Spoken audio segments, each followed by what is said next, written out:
Patriots Day. Boston, Ma, April 2013. The film opens with Sergeant Tommy Saunders, Mark Wahlberg, and two other police officers trying to get a suspect named Harold, Rhett Kidd, to open his apartment door. Tommy kicks the door down with such force that he injures his knee. He manages to catch Harold before Commissioner Ed Davis, John Goodman, arrives. Tommy tells Davis that he hurt his knee kicking a perp in the mouth as the officers arrest Harold. It is early on April 15, 2013. A couple named Patrick Downs, Christopher O'Shea, and Jessica Kinski, Rachel Brosnahan, are having a meal as they discuss going to the marathon later that day. Patrick tries to get Jessica to speak with a Boston accent. At the Massachusetts Institute of Technology, a group of students are working on a project of theirs as Officer Sean Collier, Jake Picking, goes to visit one of his friends, Lana Condor, regarding concert tickets. Tommy gets home late and wakes up his wife Carol, Michelle Monaghan, as he stumbles through his closet. As the sun is rising, a Chinese student named Dun Meng, Jimmy O Yang, talks to his parents via a video chat and shows them his new car, a large black Mercedes. His parents comment that he must be very tired. Dun then goes out for his morning run. Tommy does his morning workout and goes to find that Carol put his uniform together for him. He puts it on, kisses Carol goodbye, and goes off to work.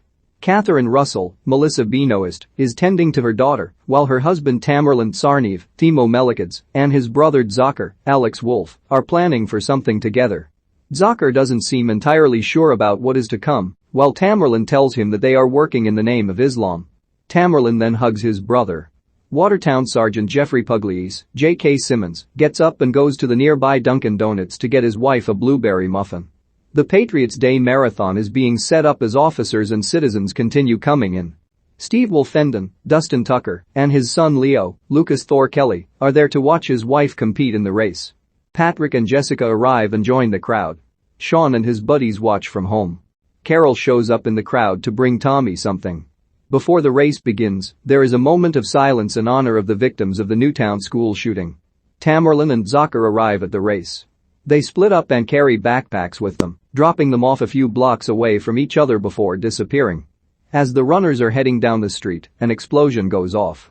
Before most people can react, another explosion goes off a few blocks down. The police spring into action while medics start tending to the wounded. Patrick and Jessica's legs are severely injured. Steve is knocked out by the blast, but Leo is okay. A medic tends to Steve, while an officer takes Leo somewhere safe. Tommy finds Carol safe and urges her to get home. Other runners and fans are severely injured with some of their limbs blown off or mangled. Once things have settled in the area and everyone has been cleared out, the police meet with FBI Special Agent in charge Rick DeLaurier, Kevin Bacon. After learning the details, Rick doesn't want to initially label the incident as an act of terrorism so as to not create even more panic, but they come to the conclusion that this was indeed done by terrorists. Rick has all the authorities working on the case to set up shop at the Black Falcon terminal so that they may conduct their investigation. The Tsarnaevs see reports of their attack all over the news and decide to keep a low profile. Tommy goes around the city trying to find leads. He meets with Jessica's family while she and Patrick are both comatose and have had their legs amputated in separate hospitals. Tommy goes home and finds neighbors and friends all clamoring and asking who is responsible. Tommy becomes distressed and screams at everyone to get out. He breaks down in Carol's arms over what he has just witnessed and vows to find those responsible. An analyst at the terminal reviews security footage from the marathon prior to the explosion. He spots Zakir wearing a white cap and being the only one to look in the opposite direction from everyone else. They also manage to get footage of Tamerlan. Rick is hesitant in putting the pictures out because he thinks it might give the suspects an advantage since there isn't concrete proof that they were the culprits. He also worries that should they be Muslim, it will create anti-Muslim paranoia and fear. Rick chooses not to release the photos, but Davis demands that they do. Pugliese has his own team in Watertown conducting their investigation into the bombings. Some of Zakir's college buddies are in his dorm smoking weed. They look into his bag for more weed, but find a number of materials used to create a bomb, fireworks and Vaseline, for instance. The brothers go out at night and find Sean sitting in his patrol car after responding to a nearby disturbance. They approach his car, and Tamerlan shoots Sean in the face.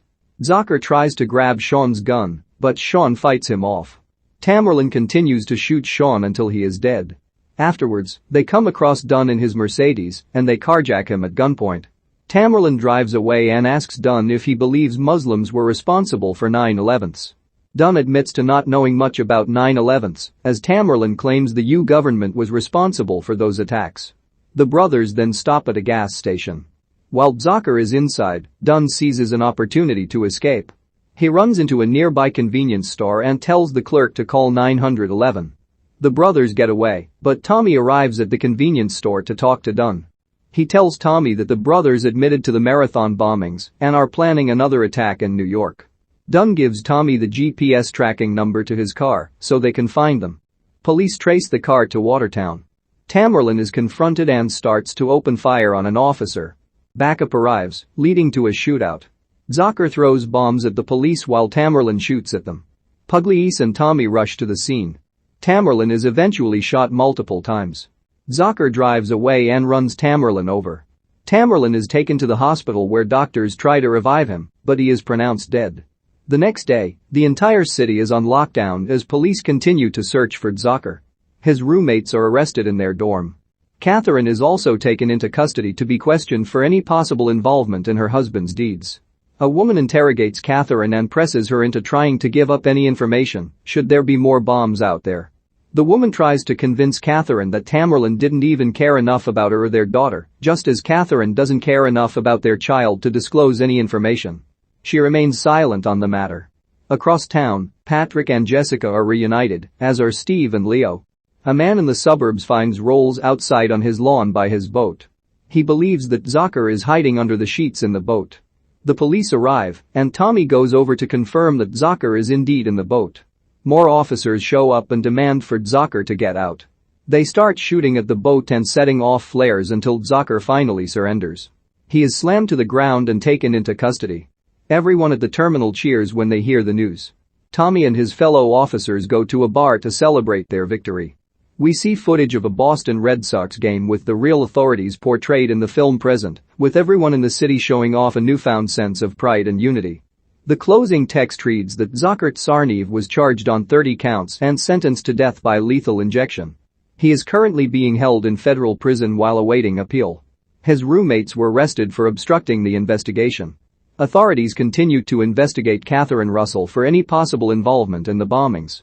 We then see video testimonies from the real people involved, including Ed Davis, Richard DesLauriers, Jeffrey Pugliese, Patrick Downs, Jessica Kinski, and Steve Wolfenden and his wife Amber. They discuss the tragedy of the events, but also the strength and unity it brought them, and the massive support for the authorities and survivors. We see Patrick with a prosthetic leg as he would later run in the marathon and make it to the finish line. He is seen tearfully embracing Jessica. Also shown are photos of the deceased victims, Crystal Campbell, Lou Lindsay, Martin Richard, and Sean Collier. The film is dedicated to the victims, survivors, first responders, medics, and the law enforcement that were involved during the events.